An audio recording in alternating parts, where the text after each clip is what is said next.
Wavesound Audiobooks presents an unabridged recording of Birds of a Feather by Rhianna King, narrated by Withoos.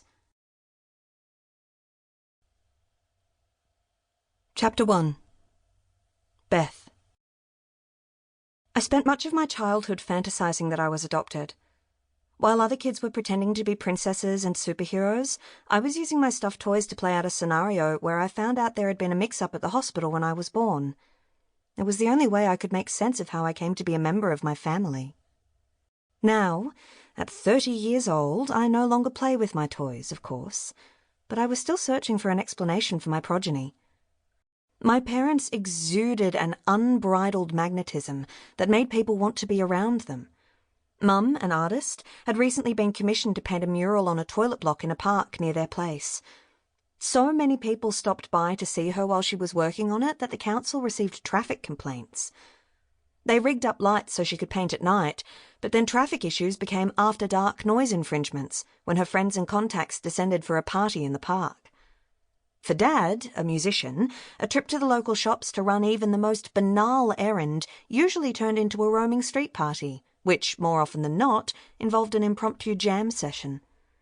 Our surname, Dwyer, was used more as a descriptive noun than a proper one. Jarrah has such charisma, she's such a Dwyer, they'd say. Did you see Elijah perform? He was amazing, he's such a Dwyer, they'd gush. Have you met the other child?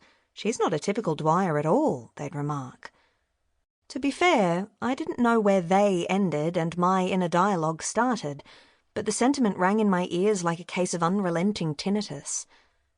Being the filler foliage in a bouquet of blooms meant people who knew my family related to me in one of two ways.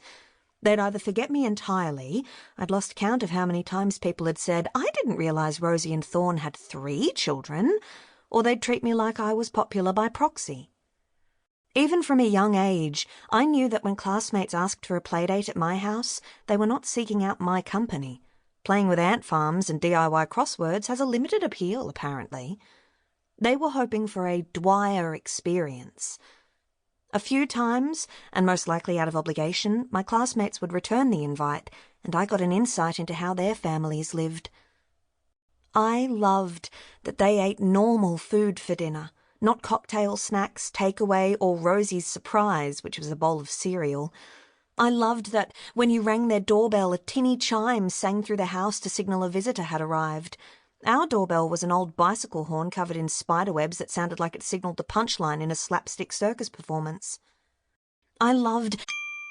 Sample complete. Ready to continue?